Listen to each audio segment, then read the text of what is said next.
Bill?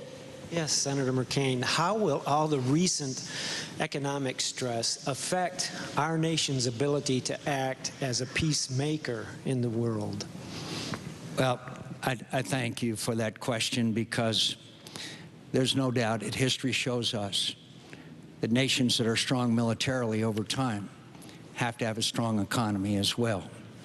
And that is one of the challenges that America faces. But having said that, America, and we'll hear a lot of criticism, I've heard a lot of criticism about America and our national security policy and all that, and much of that criticism is justified. But the fact is, America is the greatest force for good in the history of the world.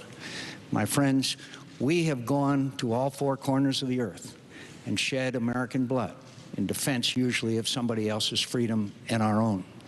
So we are peacemakers, and we're peacekeepers. But the challenge is to know when the United States of America can beneficially affect the outcome of a crisis, when to go in and when not, when American military power is worth the expenditure of our most precious treasure.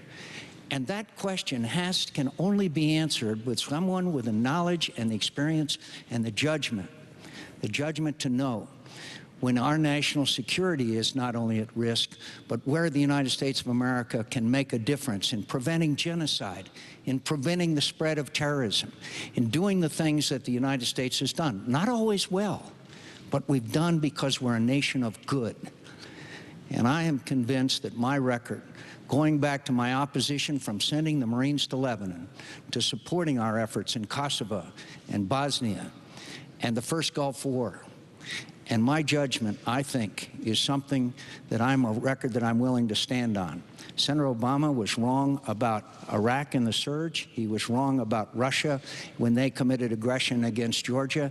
And in his short career, he does not understand our national security challenges. We don't have time for on-the-job training, my friend. Senator Obama, the economic constraints on U.S. military action around the world.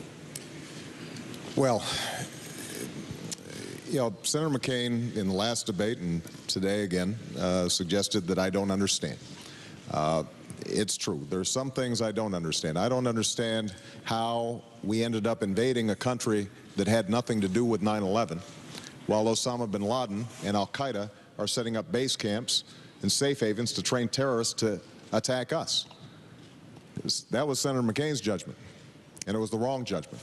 When Senator McCain was cheerleading the president to go into Iraq, he suggested it was going to be quick and easy. We'd be greeted as liberators. That was the wrong judgment, and it's been costly to us. So one of the difficulties with Iraq is that it has put an enormous strain, first of all, on our troops, obviously, and they have performed heroically and honorably, and we owe them an extraordinary debt of gratitude.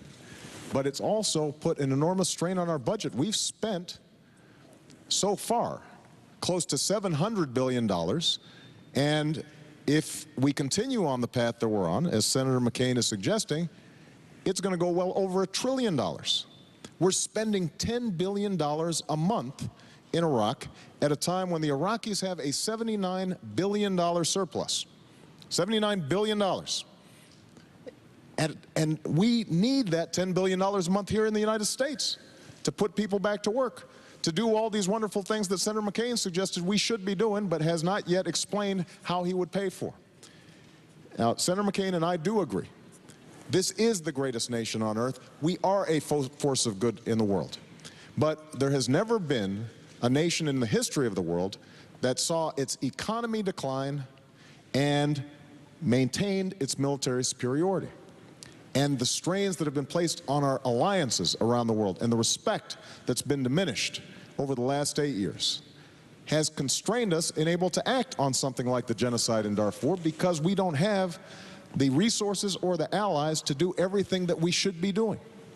That's going to change when I'm president, but we can't change it unless we fundamentally change Senator McCain's and George Bush's foreign policy. It has not worked for America.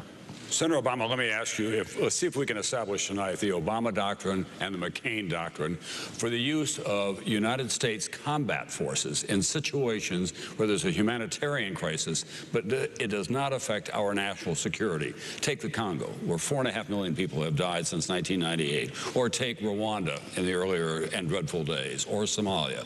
What is the Obama doctrine for use of force that the United States would send when we don't have national security issues at stake? Well, we may not always have national security issues at stake, but we have moral issues at stake. I mean, if we could have intervened effectively in the Holocaust, who among us would say that we had a moral obligation not to go in? If we could have stopped Rwanda, surely if we had the ability, that would be something that we would have to strongly consider and act.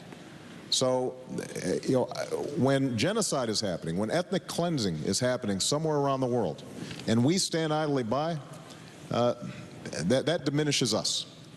And so I do believe that we have to consider it as part of our interests, our national interests, in intervening where possible. But understand that there's a lot of cruelty around the world. We're not going to be able to be everywhere all the time.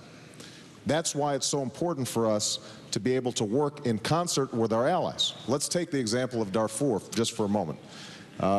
Right now, there's a peacekeeping force that has been set up, and we have African Union troops in Darfur to stop a genocide that has killed hundreds of thousands of people.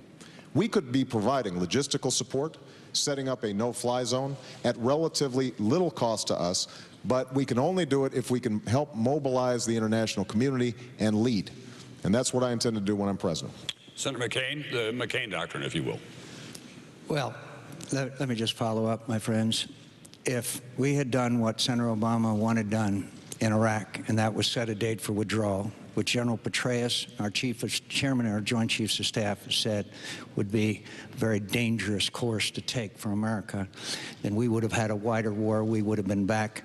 Iranian influence would have increased. Al-Qaeda would have reestablished a base. There was a lot at stake there, my friends.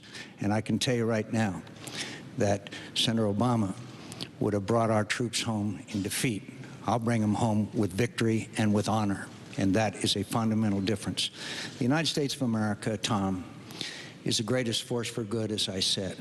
And we must do whatever we can to prevent genocide, whatever we can to prevent these terrible calamities that we have said never again. But it also has to be tempered with our ability to beneficially affect the situation. That requires a cool hand at the tiller. This requires a person who understands what the limits of our capability are. We went in to Somalia as a peacemaking organization. We ended up trying to be, as peacekeeping organization. We ended up trying to be peacemakers, and we ended up having to withdraw in humiliation. In Lebanon, I stood up to President Reagan, my hero, and said, if we send Marines in there, how can we possibly beneficially affect this situation? And said we shouldn't. Unfortunately, almost 300 brave young Marines were killed.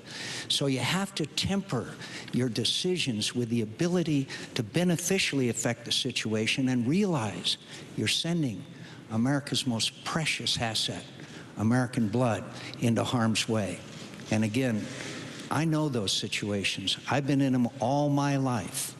And I can tell you right now, the security of your young men and women who are serving in the military are my first priority right after our nation's security. And I may have to make those tough decisions, but I won't take them lightly. And I understand that we have to say never again to a Holocaust and never again to Rwanda. But we also better be darn sure we don't leave and make the situation worse, thereby exacerbating our reputation and our ability to address crises in other parts of the world. Senator McCain, thank you very much.